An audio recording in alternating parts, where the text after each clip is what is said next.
entire region. So thank you. Thank you very much, Minister. And Your Worship, just over a year ago, when if you were elected, you were good enough to invite Bruce and myself to begin meeting with you and your transition team. And we began talking about these very ideas then. I think you and your staff have done an amazing job working with our people to bring it from those early ideas to where we are today. So I'm very encouraged, but I'm very grateful to you for the leadership and the accessibility and the constant determination to move forward, but to adjust plans as the evidence and the studies came in. So just a real credit to you from day one to today. Thank you. Well, thank you, and I want to echo the Minister's words about saying thank you to our respective staffs, Leslie and the team here, and of course Jennifer and our own team at City Hall. And, we have been working together, and I have been trying to pay attention to the expert evidence that is put in front of me after people have a chance to look at these things. The essence of this proposal was exactly what's outlined in Leslie's report, which she presented in summary form, but it is to take advantage of an asset that exists and has existed up until now for regional purposes mainly, and use it to a greater extent for local purposes, and to give more people more access to transit so that they can use it instead of driving their cars. And what's equally exciting, because they gave me the whole binder for your meeting, and I guess they say if you keep putting food in front of a dog, it'll eat incessantly. So the more stuff they give me to read, I just read it. But, there was something in one of the other parts of your agenda that talked about the degree to which SmartTrack will make a difference in how many people can walk to transit that presently can't do so, how many people can cycle to transit that presently can't do so, how many bus lines will connect in to SmartTrack local bus service that will make people have an easier time getting to wherever they're going. And so this is the excitement to me, and there are two words that sort of are repeated throughout these presentations. One might be misunderstood, and I'll make sure it's not, but one is common, and the other one is joint. And joint is there not in the context of other discussions that are going on at other governments. But we're doing these things together. We're doing the consultations together, we're sitting together and doing that, and that is what is at the essence of this, which is to provide more local transit service, from my perspective, in Toronto to people, but in partnership with the province that is doing the regional express rail. And that's what it's all about. And of course there were going to be details and complications and issues that arose, but we're working through them one by one in a cooperative manner, and that's what we're, as the Minister said, that's what we're expected to do at our level and at the level of people, whether it's Metrolinx or the City of Toronto or the TTC. So I thank you very much, Metrolinx, and also the province for just being good partners. We're just doing things that people would expect us to do in their interest. Thank you very much, Your Worship. I think both of you will go deal with the harder questions outside. Jennifer, John, you're welcome to go and support your leaders, or you're welcome to stay with us. We're going to continue. We're going to continue the discussion here of Leslie's report without a break. We're going to do that, and we'll take a break at the end as usual. Will increase access to transit on a local basis and encourage more people to use transit. And the objective of this whole exercise is for us both to come back with an option we decide is achievable and is going to do the best for the people that we can. Mayor Tory, this whole idea of fare integration seems to keep getting pushed. There's a study coming. We're talking about on the high ridership numbers in that study was around the TTC fare in 2016.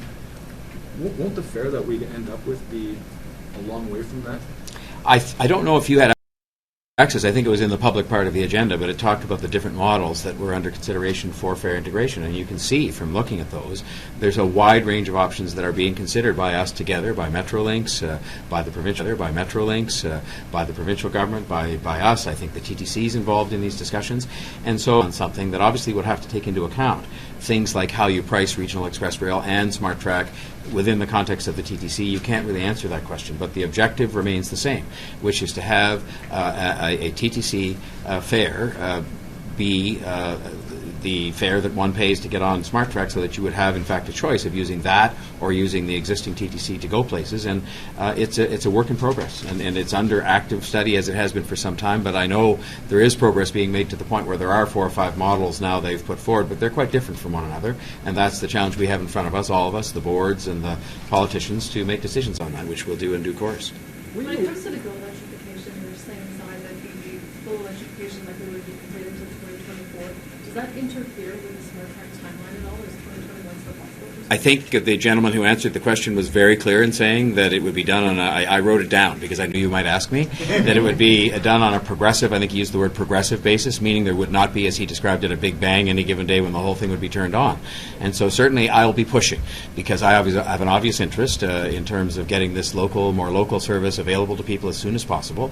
I will obviously be pushing to see that those lines, the Stouffville line and the Kitchener line, are in the first of the progressive lineup. But I don't think anything's been decided on that yet, as you could hear from the man that is speaking about the work that has to be done. Mayor Tory, is there an opportunity, do you think, to repurpose the Union Pearson Express for public transit? Well, I mean, it's interesting that the line with stops in places like Weston and at the Bloor Danforth subway line offers an opportunity for people to get on there now in its present form. It's really not up to me to comment, except to say that I'm in favor of anything that provides more local access to transit to people as possible. And it's a decision that obviously the province and Metrolinx have to make. I can only say with respect to the Union Pearson service, two things. Number one, I have been a business leader who has brought about the birth of new businesses. And the one thing that you have to make sure that you don't do when you're starting a new business is be impatient with the development of that business. I seem to recall that there were some projections made about ridership that lasted a year from the launch of the service. And that while you might comment on what they are halfway through that year, it's not the end of the year. And at the end of the year, you have to review how things are going. So I just think patience is something that is fair to a new business to get going. And the second thing I'll say about it is I've used it many times. It is a fantastic service. And I think weekends like this weekend, when I think it's free over the course of the Valentine's NBA All-Star weekend, it is a great opportunity for people to try it and see how terrific it is. And I think a lot of people who try it will sort of abandon their old habits of using, say, a limousine or a taxi because it's more expensive, and they'll opt for this. It's more expensive, and they'll opt for this to go to the airport. So I just think the more people see it and try it, the ridership will build. It's the same as starting any new business. You have to give it time. Speaking of taxis, Mayor Tory, it seems like a faction of... I didn't speak about taxis. You did mention I know. A faction of taxi drivers seem committed the world for the NBA All-Star team. What are you doing to mitigate this situation, and what will you do if it transpires, and what are you hearing from the NBA? Well, I've been in close consultation with the NBA about just making the weekend a success. I'm on my way from here to over to help in the opening of the Raptors' new practice facility, the BioSteel Center at Exhibition Place, and that's an exciting part of what's happening this week. We have been obviously communicating with different interests in the city about how a protest will disrupt the city, and it will disrupt the city, the part that's more troublesome. It will disrupt the city for no gain. The taxi drivers who are struggling, I've acknowledged that, who are faced at the moment with a regulatory environment that needs modernizing, and which we're in the process of doing, will not gain anything by this protest. In fact, there's been arguments made by others that they will lose from this in terms of public opinion really turning in a way that is not positive for them. And I'm delighted to see that some elements of the taxi industry have acknowledged the fact that this is not the time to have a protest, that it is not going to move anything forward from the standpoint of taxi drivers or the taxi industry, because I don't think it will either. We are working as hard as we can on bringing forward new regulations. You know the timetable on which they're to be brought forward. You know of the legal requirements that exist for us to consult the industry, which we're doing. That very same taxi industry has been in rooms this week with city officials consulting with us, as we're required to do, on a new law that they've had put in front of them in terms of at least the concepts and parts of the draft. And so they know we're working at this, and they know we're spending the time not sitting around, contemplating our navel, but meeting with them and asking for their opinion, and all the others that we have to consult with, including Uber and including the limousine industry and so on.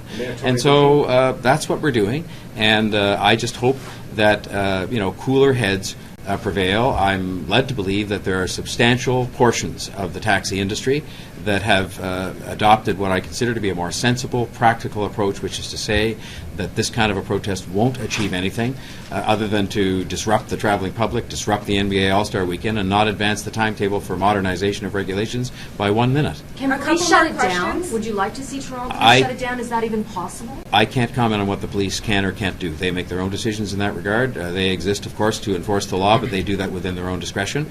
And I think I would refer you to the comments of the police chief who commented on this a day or two ago and ask you to ask him that question. Are you concerned it will escalate, though? We saw it in December with a cab driver hanging off an Uber car driving down the street. Are you worried? Because that was in December, and they're even angrier now. Are you worried it will escalate beyond what we saw in December? I am always concerned that anything would escalate. I'm concerned about even a peaceful protest taking place, because while it's in our country, peaceful protest is a part of how we go about doing things, and we have permits and so on that are required for that sort of thing. I would rather that didn't happen just now. But I will say this. This thing escalated in the council chamber the other day, where one of the people that you frequently call upon for comments on this used the most vile language in insulting and demeaning a member of City Council and a member of our staff and others, and issuing threats of different kinds. And I'll say there is no place for that kind of thing, and there's no place for that kind of conduct in our city. And I think that message has been received, certainly by me, loud and clear from the public.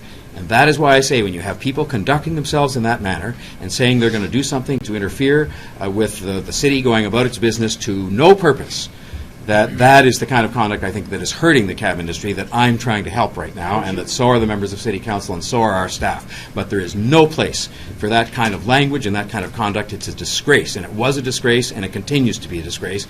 And I just hope, and I know that does not represent in any way the feelings or the conduct of the vast majority of cab drivers. I use taxis. I get in the taxis, and people will sometimes, not all the time, raise the issue with me, but they treat me with courtesy. And I'm not saying it's about me, but I'm just saying that we treat each other with courtesy. We discuss these issues in a civilized manner. We try to move new regulations forward that are fair and that address the real concerns of cab drivers, and it is not accomplished by conduct like that. Would you consider sitting down with them? Would you consider sitting down and trying to convince them not to go ahead with the protest? We've been in touch with large elements of the industry, and you can see for yourself what the comments of many of those elements of the industry are.